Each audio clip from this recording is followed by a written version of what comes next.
Hi, and welcome back to Love is Patient. I have another unboxing for you. This is called the tigee Oracle. It's an ecological spiritual guide and creative prompt deck. So, I was moseying on through Indigo, and my friend was telling me how she got some decks, and I went to see them. But wow, these are big. These remind me of what's her name? Kim Kranz with the archetype and the other like new elemental deck. I did reviews on both of these, I'm pretty sure. Look at that. Was that a spider? I mean, it feels like there's a web. Oh, so intriguing. Intriguing. This could also be like the rings of a tree as well. Right? All right, let us get started. So I hope that you're doing well, keeping well. I'm still getting over a cold. Actually, the flu.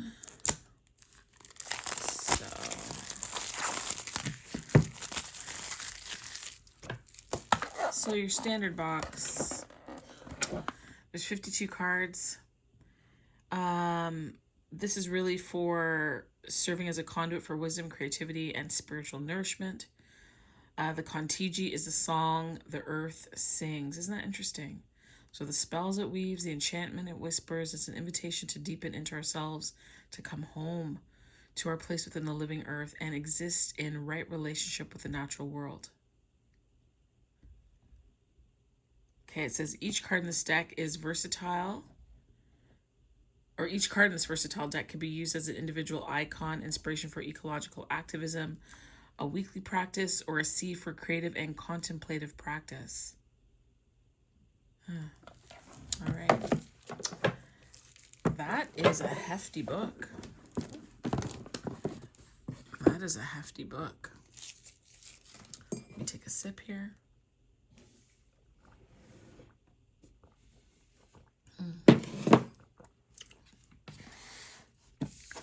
It's a very thick book. Now, the cards themselves, could we say, like, already, I just feel that this is going to be super, super deep. And I like super deep. The only challenge for me is, learning the deck with all my other many, many decks. And these are just a few that I have here, right? There's just a few that I have here. Never mind what's that side in my armor that I showed you. All right, so let's take a look at this book.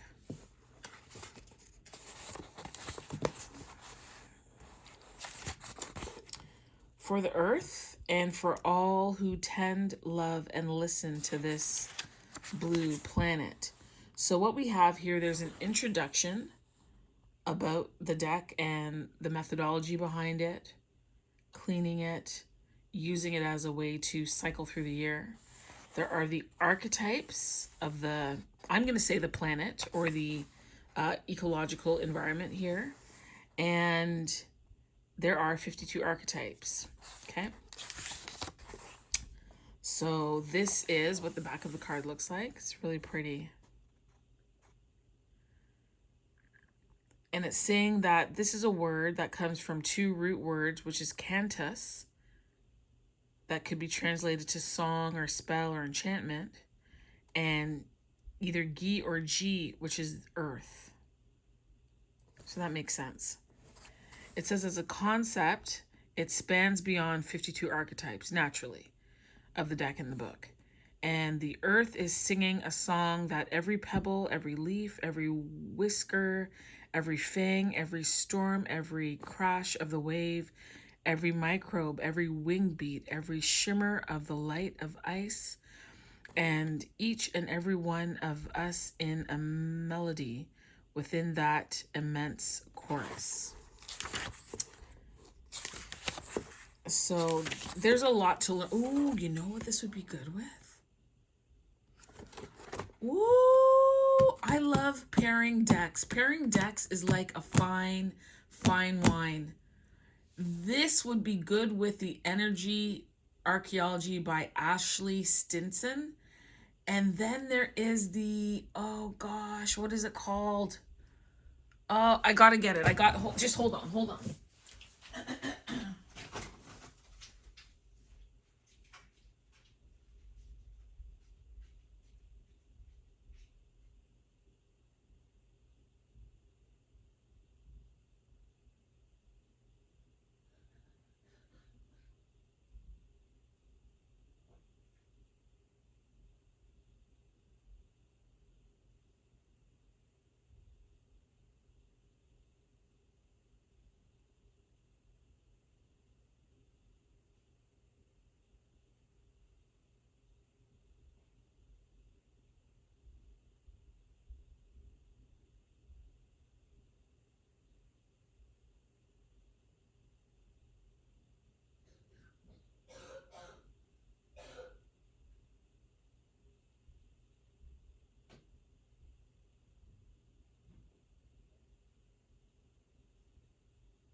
Okay, okay, I'm back.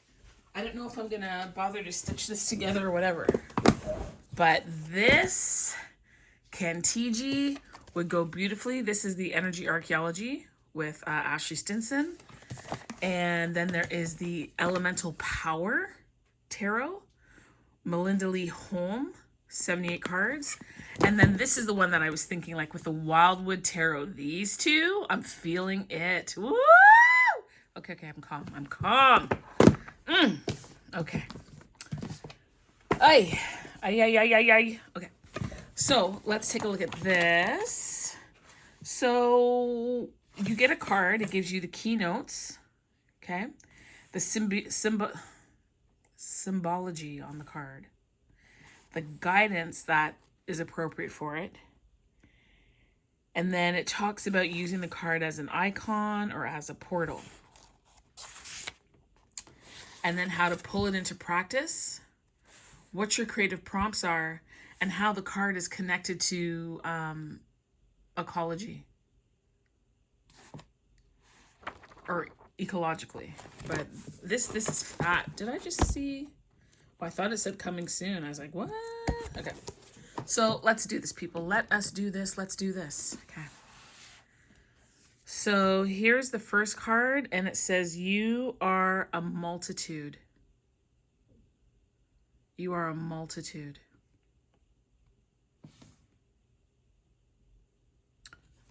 You know what? I want to do it this way. This is, I can just slide it off. This one is the setting. Oh, this is actually, wait. Let's do it in order. Sorry. Forgive me. This is the dark solstice sun.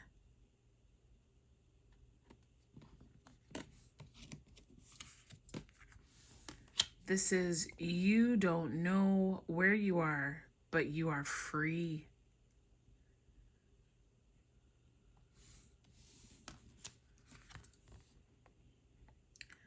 The dawn that follows the prolonged night.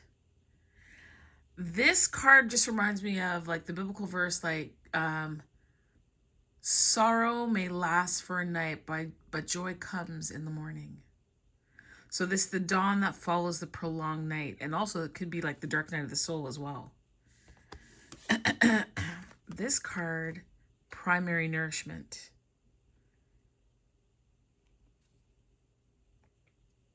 primary nourishment.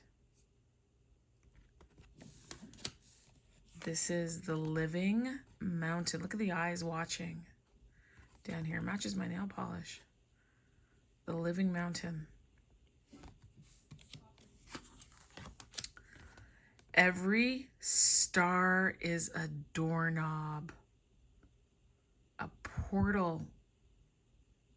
Listen, tomorrow's 11/11, eh? 11/11 portal. This is guided by Polaris.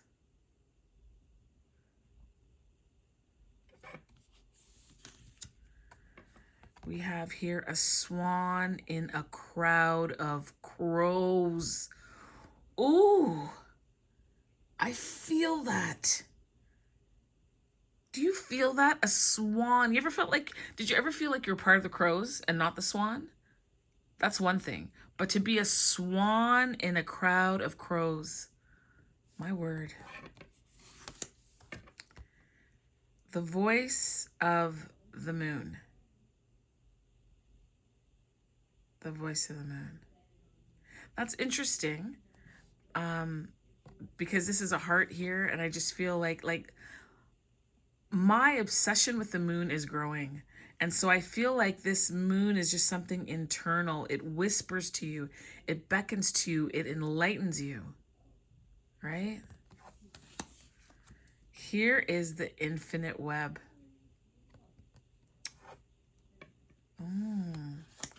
All intelligent tentacles.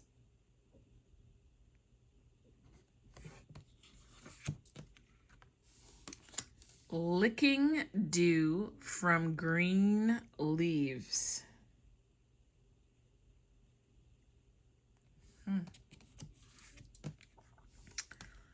Your delight charms the world.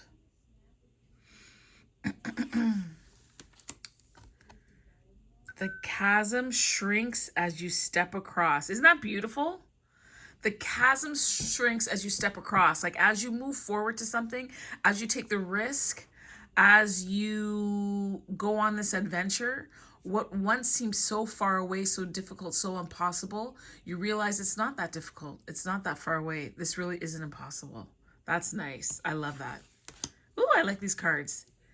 Your pinky finger turns into a bird.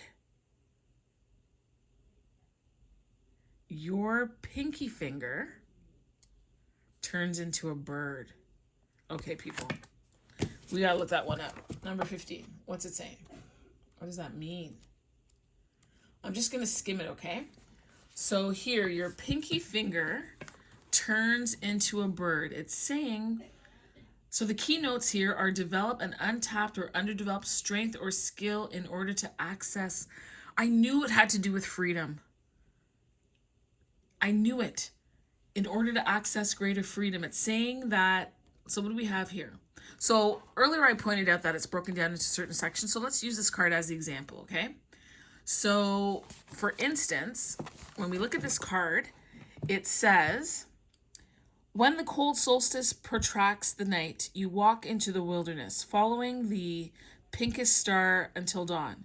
You lick dew from the green leaves. Hey, that was just a card we just saw. And then sleep on that star-guided space until a crow alights on the branch that bobs audibly beneath its weight. You awake then and look into the eyes with the crow. What? And you lock eyes with the crow. When it blinks, you sit up. When it bows at you, you stand. When it speaks to you, you turn. Ask it to give you its beak. The crow flies to you, lands on your right shoulder, and drops its beak into your hand. You tie the coved beak to the tip of your littlest finger with tendrils of vine. The crow grips your shoulder tightly until a single drop of blood emerges. You feed this drop to the beak. Immediately, the beak fuses to your skin, and your finger sprouts the tiniest feathers, eyes, and wings as it encompasses a mind beyond reckoning. The beak squawks, The crow grips you. Your four inky wings beat in sync and lift you above the clouds. This is wild. All right, so the symbology here is that the human hands are magic and we can do many things because of our hands. They're developed in tandem with our brains. This archetype relates to the developing the less used capacities of our being and seeing how far they can take us. It says here we all have a pinky finger, but most of us don't use it for much other than supporting the other fingers or picking your nose, I would say.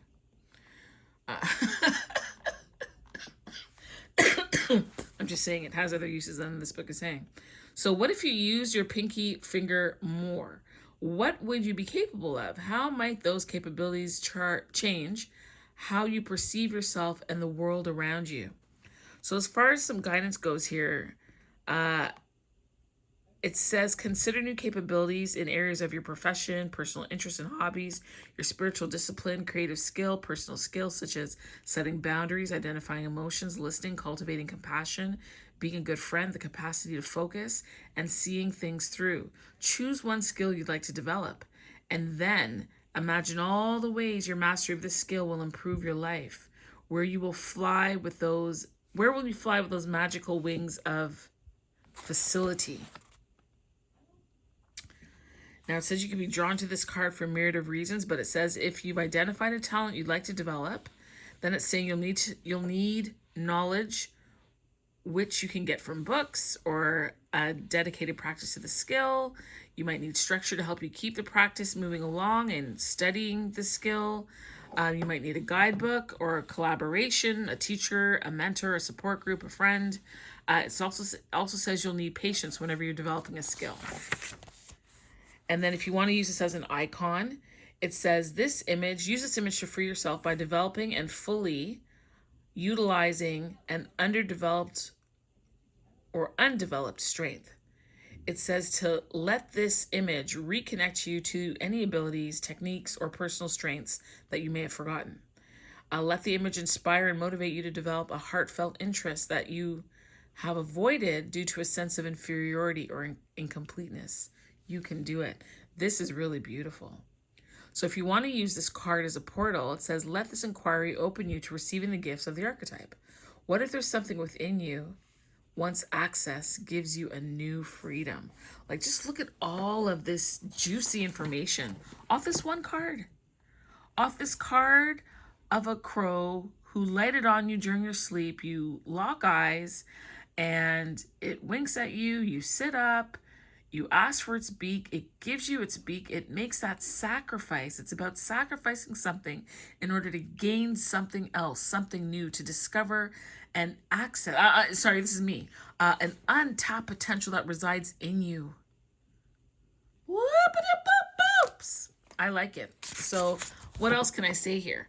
So it talks about like the practice of it, which we kind of touched on. The creative prompts here. It says, consider your pinky finger is in whichever medium you work. This is a part of your body, your mind, your craft that you haven't fully tapped into. Create something that requires the use of this underutilized aspect of yourself or your art, and see how that changes your process of creation, the kinds of ideas that come to you, and the outcome of your process, right? And then if we want to look at the ecological connection, let me skim quickly here. Watch a bird catch a wind current. Receive inspiration that only birds can give. You might feel inspired to support these powerful ideas. Many critical nesting habitats are polluted, paved over, overhauled. Most local authorities, so they're talking about the things that are actually happening in the world. This is really nice. So back to the unveiling here. So this is a charmed leap. Oh, she's really flexible. A swarm of bees. A fierce desert flower. The moss cauldron. Interesting. Your heart in sync with cricket song. I'm just thinking, you know, when you hear a cricket and they have a rhythm, that you are syncing rhythmically with them. Kissed by whale spray. The luminous brew. Pollination. The juniper caduceus. Or caduceus, it depends. People say it two ways. This looks like two snakes here wrapped around this tree, which is two things. It's supposed to represent two things, and they're actually not the same thing. There's the one thing, the caduceus or caduceus, that has the two snakes that has to do with health, and I believe there's the other one that has to do with the kundalini, but they're often mixed up and intertwined, improperly, mind you.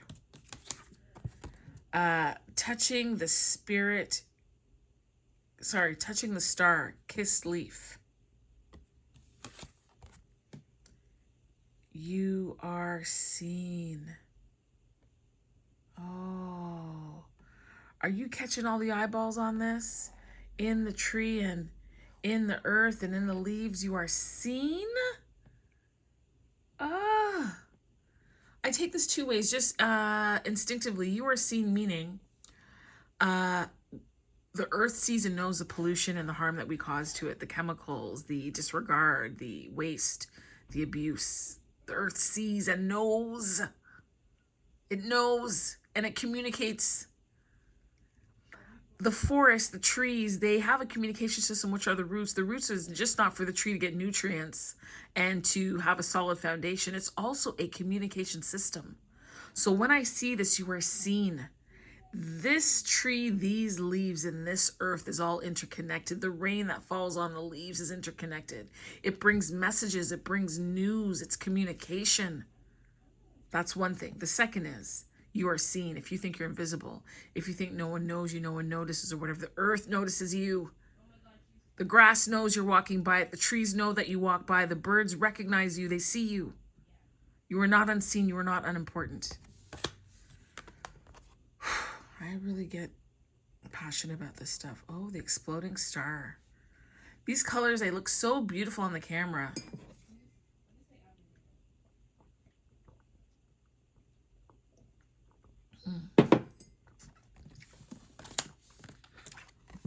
Created by the current.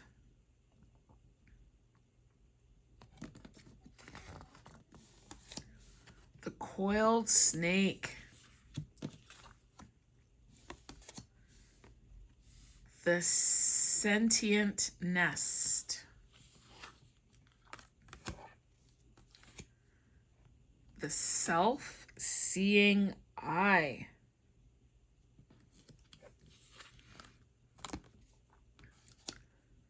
The self-tending fire.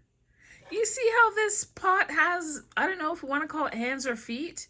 It tends to itself. Look at the eyes there in the pot. And then that self-seeing eye. I don't know if I should say that this is the eye there. So interesting. Roots grow from your feet. To me, this is groundedness. This is connection. And this is also about that, where is it? You are seen. Yeah. I feel like there's such connection here. Like you are seen. I told you. When you walk by, even on the concrete, mind you, is not a living thing. The vibration, the energy is there. We do not go unnoticed. We do not go unnoticed.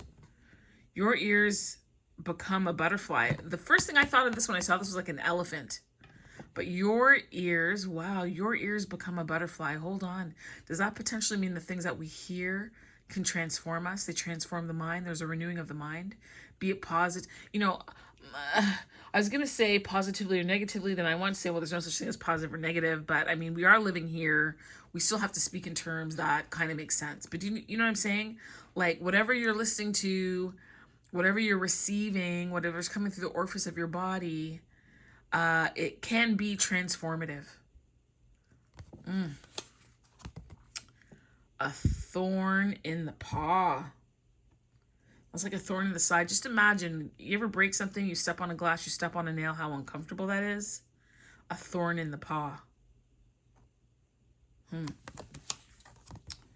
Clouds pass. Woo! Clouds pass, but the mountain remains. From this, I'm just getting that, you can have a situation when the clouds are around it. To me, that symbolizes a lack of clarity, confusion, not sure what to do, a fog. But the mountain can still remain, but now once the clouds pass, you have a clear idea of what it is, how to deal with it, how to attack, what your strategy is, what you will, what you won't do, who you want to become as a result of going through or dealing with this mountain. You understand? So much in this one card. Lord of mercy. A fork in the river, as opposed to a fork in the road. Maybe this means split emotions, right? And then look over here, you've got like the light part and the shadow part. You've got the sun and the moon. Do you see that? Sun and moon. What path you're going to take. And sometimes the path that looks light is not always the right path, eh? It doesn't mean there's bad things here. This just means that you get to go inside and excavate and learn and dig. Sometimes this is stillness. This is quiet. This is separating yourself from others so that you can be one with your thoughts and allow the divine to step in and nurture you. Yea, though I walk through the valley of the shadow of death, I would fear no evil, for thou art with me, thy rod and thy staff, they comfort me. You prepare us a table in the presence of my enemies. Yea, though I walk through the valley of the shadow of death, I will fear no evil, for thou art with me. Thy rod and thy staff, it comforts me, and I will dwell in the house of the Lord forever. A fork in the river. Woo! They do not miss their seed pods. Ooh! That's so pretty. They don't miss being confined and trapped. This thing looks like a little face with buck teeth. It's so cute.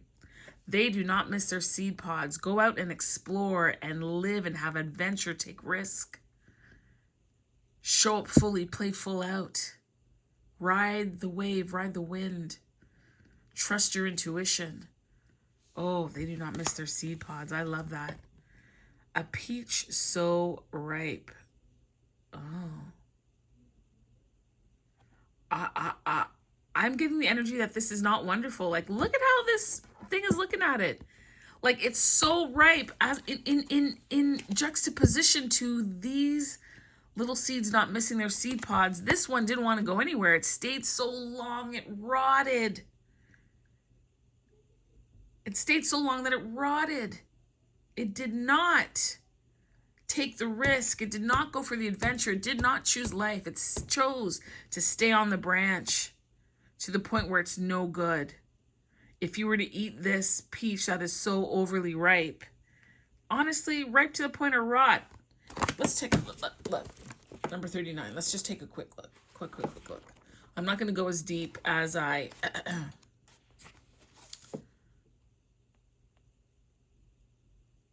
Look at that. The fullest potential has been reached. The moment just before ripeness turns to rot. Use it or lose it. Be it or leave it. Recycle. And the thing is, even if no one gets to eat this peach, its remnants, right? It's kind of like when you have a forest fire and all that ash, right? And everyone's all upset about the forest fire. Yes, but the ash is necessary to help provide nutrient and new fertilizer and to assist the new plants and the plants that are there that are going to grow. So even in the rot, even in the decay, there is blessing and honor and purpose.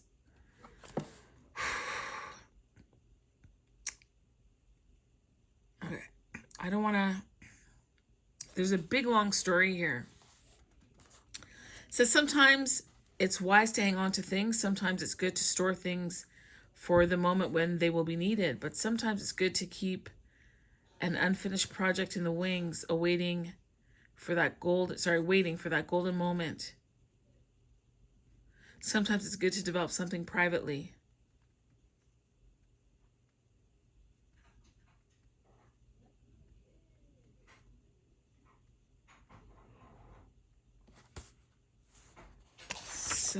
interesting.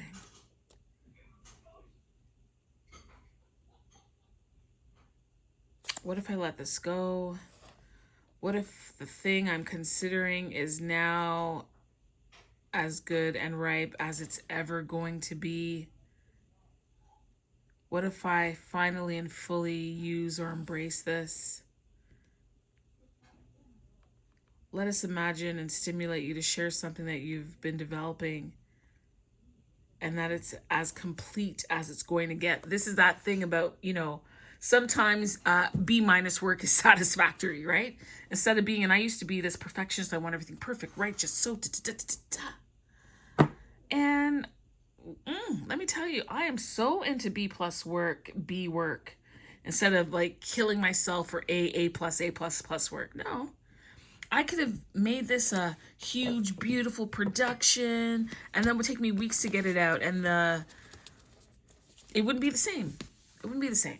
So sometimes B plus work is sufficient, people, or even C plus. So in the Garden of Lost Teeth, man, I'm curious, but I'm gonna keep going.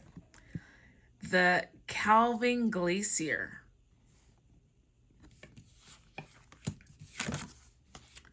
Snake encircles the moon. Wow.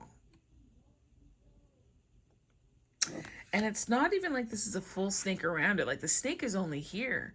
But I feel like, oh, is this the snake's tongue? Because over here it's forked.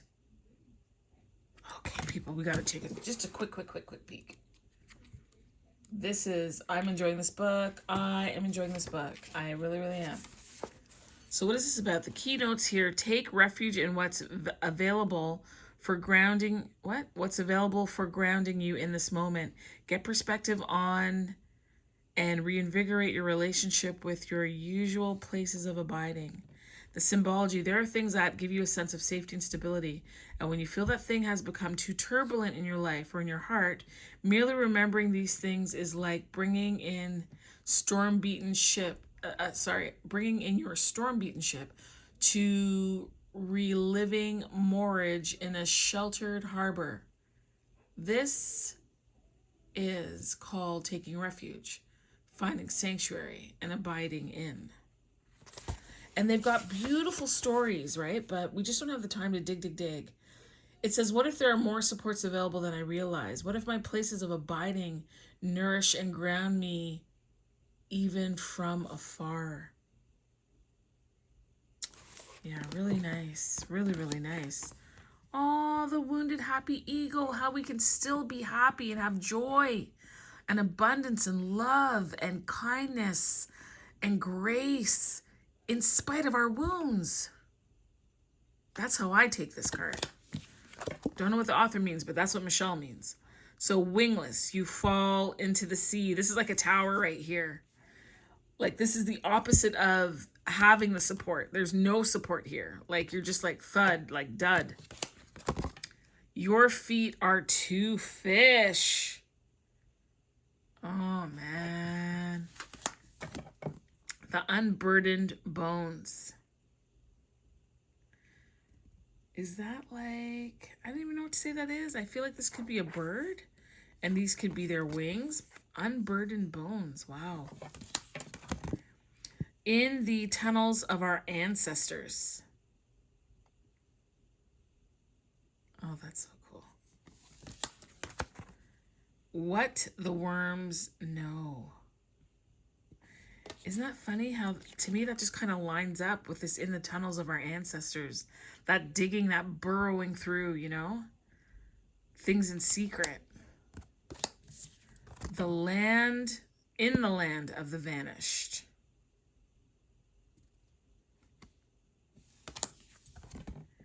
A hummingbird in languor.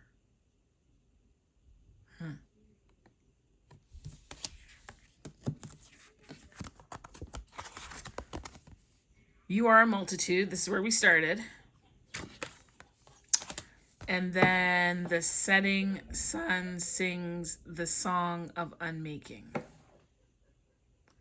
This is really, ooh, and you know what else this deck would pair beautifully with? Okay, I'm gonna get it. Just give me a second.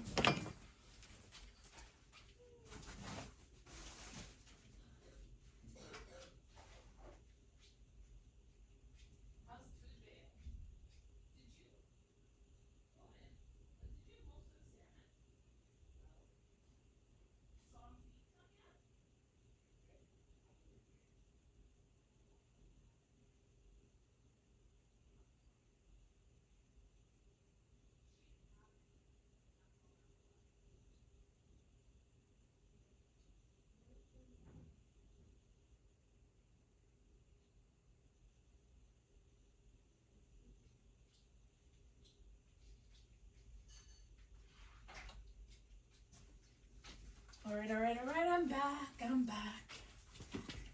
This deck would go beautifully with Shadowscape. See? I tell you, it's like fine wine. Fine wine pairing. Like these colors with like this deck. What is wrong with I can't grip? Like, this is just so pretty. It would be so pretty together. So pretty! Okay. So, I'm going to put this away. Thank you for watching. I hope you enjoyed it. Let me know which card really spoke to you. Oh, hold on. Let me try shuffling. It is kind of big. Like, it's big to shuffle. Like, you might have to work these like the tea leaves, right? Sometimes I put them down and I move them about kind of thing, just because my hands can't take it. And so I would like take from the bottom and shuffle that way, right? Because it's not that there's a lot of cards, because there are only 52 of them. However, the cards are large, but these are beautiful. These meanings are deep, and wow, just the imagery, the wording, the write-up on it. Let me give you just a card. Let me use this hand instead. Okay, this is the card. All Intelligent Tentacles. So this is the card that we are going to read on. Let's go like that. Yeah? Oh, look at that. All Intelligent Tentacles. Okay. Oh, it's number 11. All right.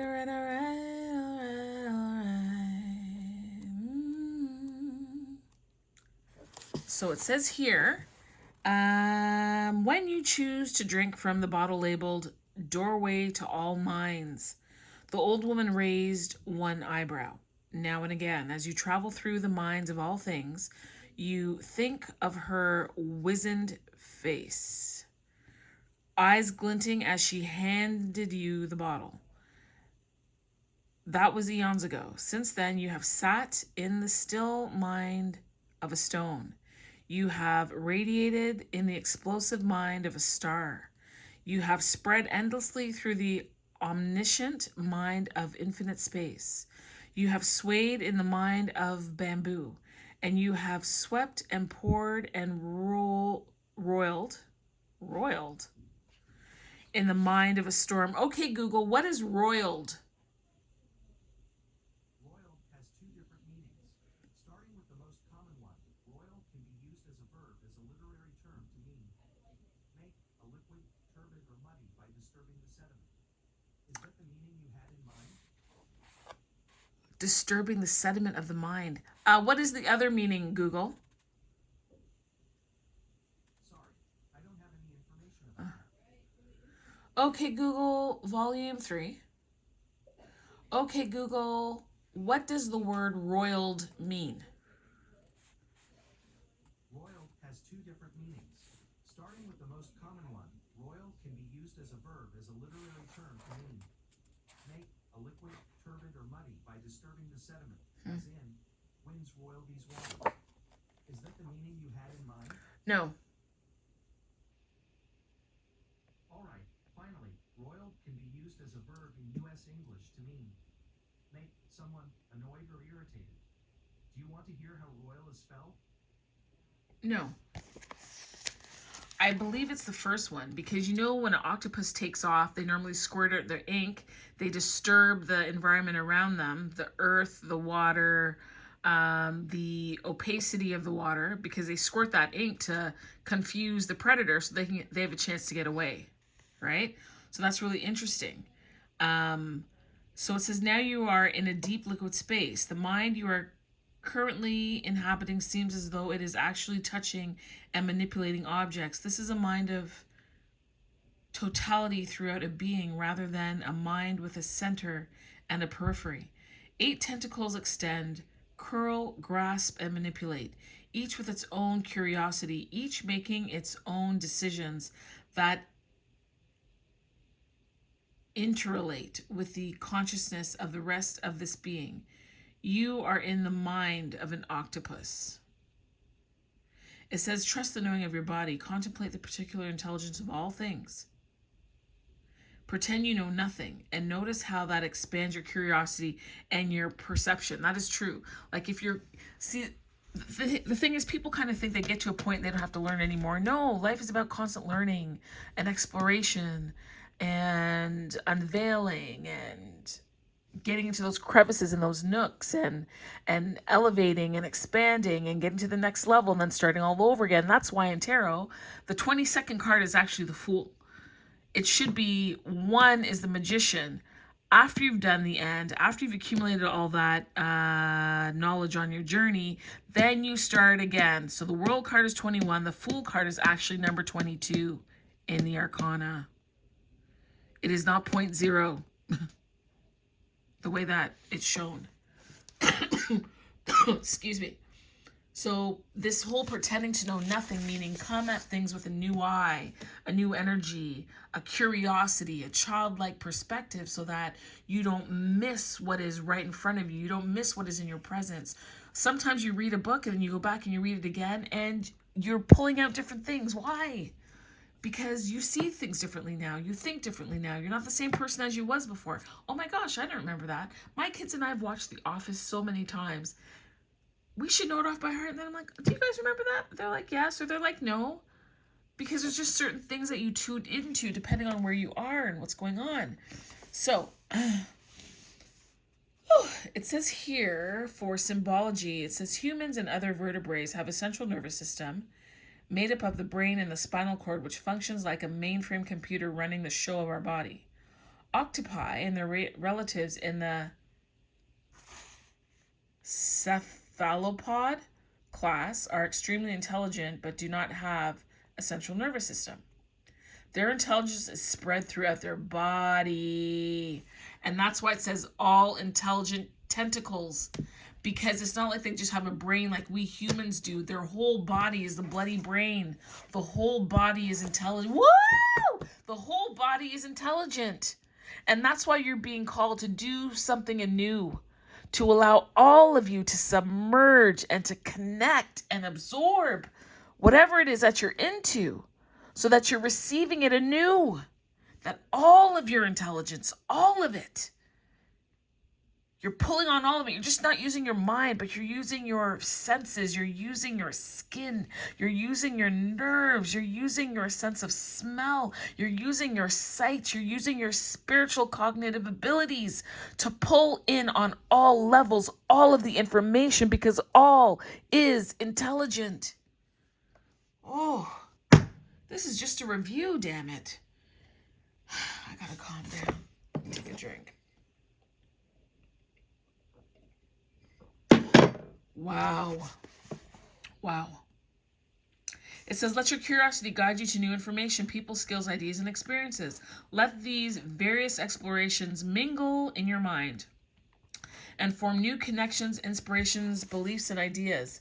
Notice how opening to new things that most interest you creates positive shifts in your life, your creativity, your relationship, including your relationship with yourself. So I want to say this too. I'm going to stop reading here, I think. Wow. I mean, there's so much as a portal, what you can do to practice. Okay. I'm not going to leave you hanging.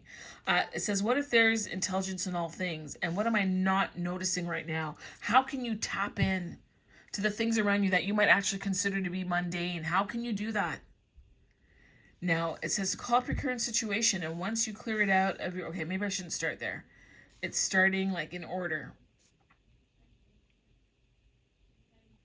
There's a lot here. There is so much here. There is so much.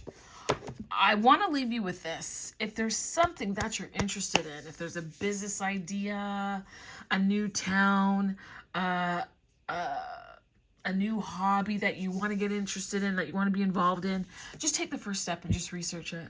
That's all.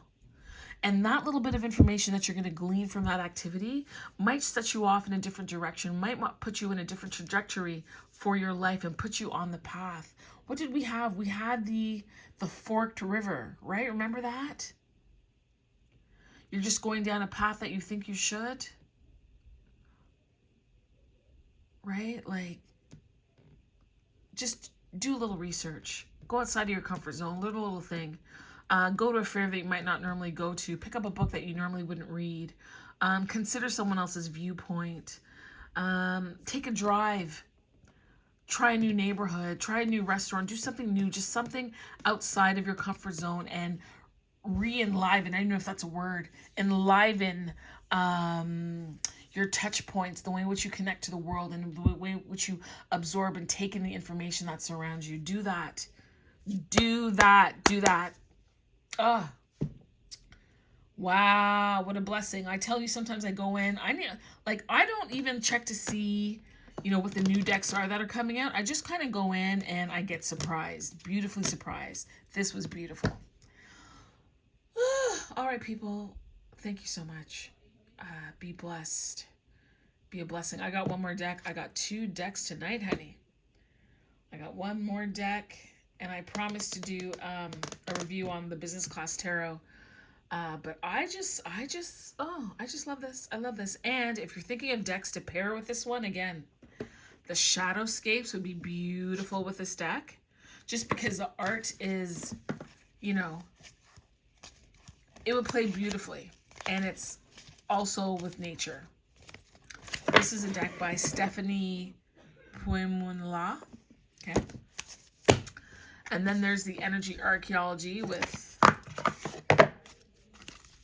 Ashley Stinson. And again, this is beautiful, beautiful. Like if you want deep readings, woo! That would knock your socks off. And then there's this Elemental Oracle. Okay. And not so much for the art to go with it, but for the fact that it is nature focused. It's a little bit of a pip deck. It would play nicely with the deeper meanings. It really, really would. And when you just look at this art, how they do the major arcanas, like with the Hangman and the Sun and all that, it would really, really fit nicely. But the deck that I really had in mind that I thought would be superb with, let's go in there. With this deck is the Wildwood Tarot. This is a system all on its own. Let me tell you, honey. It is a system all on its own. I maybe have had it for almost 2 years. And the thing is, I keep buying decks, so I don't get the time or find the time. But I really want to move a little differently in 2023.